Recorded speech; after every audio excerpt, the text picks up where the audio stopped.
Khasab എന്ന് പറയുന്ന ഇന്ത്യയെ മുൾമുനയിൽ നിർത്തിയ ആ ഭീകരനെ ശിക്ഷിച്ച അഭിഭാഷകൻ ഉൾപ്പെടെ നമ്മുടെ രാഷ്ട്രപതിയുടെ ഒരു വമ്പൻ പ്രഖ്യാപനം ഇപ്പോൾ നിലവിൽ വന്നിരിക്കുകയാണ്. രാജ്യസഭാംഗങ്ങൾ, പുതിയ രാഷ്ട്രപതി നേരിട്ട് നോമിനേറ്റ് ചെയ്യുന്ന രാജ്യസഭാംഗങ്ങളുടെ പ്രഖ്യാപനമാണ് ഇപ്പോൾ വന്നിരിക്കുന്നത്.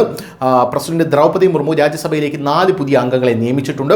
പ്രശസ്ത അഭിഭാഷകനായിട്ടുള്ള ഉജ്വൽ നിഗം, മുൻ വിദേശകാര്യ സെക്രട്ടറി ഹർഷ് വർദ്ധൻ ശ്രിംഗ്ല, ചരിത്രകാരി ഡോക്ടർ മീനാക്ഷി ജെയിൻ, പിന്നെ നമ്മുടെ കേരള സാമൂഹിക പ്രവർത്തകനായിട്ടുള്ള സി സദാനന്ദൻ മാസ്റ്റർ എന്നിവരാണ് ഉൾപ്പെടുന്നത്.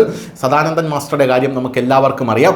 കമ്മ്യൂണിസ്റ്റുകാർ RSSലേക്ക് ചേക്കേറി എന്ന് പറഞ്ഞ് 2 കാലുകളും നിഷ്കരുണം വെട്ടിക്കളഞ്ഞ RSS പ്രവർത്തകനാണ് സദാനന്ദൻ മാസ്റ്റർ എന്ന് പറയുന്നത്. പ്രധാനമന്ത്രി നരേന്ദ്രമോദി അദ്ദേഹം കേരളത്തിൽ പ്രസംഗിക്കാനെത്തിയപ്പോൾ അദ്ദേഹത്തിൻ്റെ 2 കാലുകളും നോക്കി അദ്ദേഹത്തിൻ്റെ കൈകൾ പിടിച്ചുയർത്തിക്കൊണ്ട് ഇതാണ് കമ്മ്യൂണിസ്റ്റ് ക്രൂരത എന്ന് പറഞ്ഞത് നമ്മളെല്ലാവരും ഓർക്കുന്നുണ്ടായിരിക്കും. എന്തായാലും ഉജ്വൽ നിഗം ആരാണെന്ന് നോക്കാം. കസബിനെ ശിക്ഷിച്ച മുംബൈ ആക്രമണ കേസിലെ ഉൾപ്പെട്ട നിരവധി ഉന്നത ക്രിമിനൽ കേസുകളിൽ ഉജ്വൽ നിഗം സർക്കാർ പ്രോസിക്യൂട്ടറായിരുന്നു. ഹർഷ് വർദ്ധൻ ശ്രിംഗ്ല ഇന്ത്യയുടെ വിദേശകാര്യ സെക്രട്ടറി ആണെങ്കിലും വിദേശനയ മേഖലയിൽ വിപുലമായിട്ടുള്ള പരിചയ സമ്പത്താണ് അദ്ദേഹത്തിനുള്ളത് എന്ന് മനസ്സിലാക്കാൻ സാധിക്കുന്നു.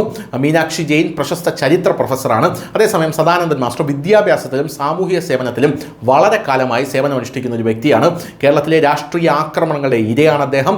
ഈ പേരുകളിൽ ഓരോന്നിനും അതിൻ്റേതായ മേഖലയിൽ പ്രത്യേക പ്രാമുഖ്യമുണ്ട് എന്നുള്ളതാണ് പ്രധാനപ്പെട്ട കാര്യം.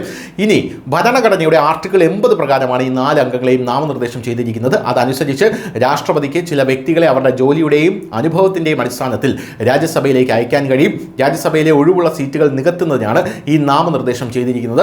ഇന്ത്യൻ ഭരണഘടനയുടെ ആർട്ടിക്കിൾ 80 പ്രകാരം രാജ്യസഭയിൽ ആകെ 250 അംഗങ്ങൾ ഉണ്ടായിരിക്കാം. അതിൽ 238 പേർ സംസ്ഥാനങ്ങളിൽ നിന്നും കേന്ദ്രഭരണ പ്രദേശങ്ങളിൽ നിന്ന് 12 പേരും രാഷ്ട്രപതി നാമനിർദ്ദേശം ചെയ്യുന്നു. സാഹിത്യ, ശാസ്ത്രം, കല, സാമൂഹിക സേവനം എന്നിവയിൽ പ്രത്യേക സംഭാവനകൾ നൽകിയ വ്യക്തികളെ മാത്രമേ രാഷ്ട്രപതിക്ക് രാജ്യസഭയിലേക്ക് നാമനിർദ്ദേശം ചെയ്യാൻ സാധിക്കൂ.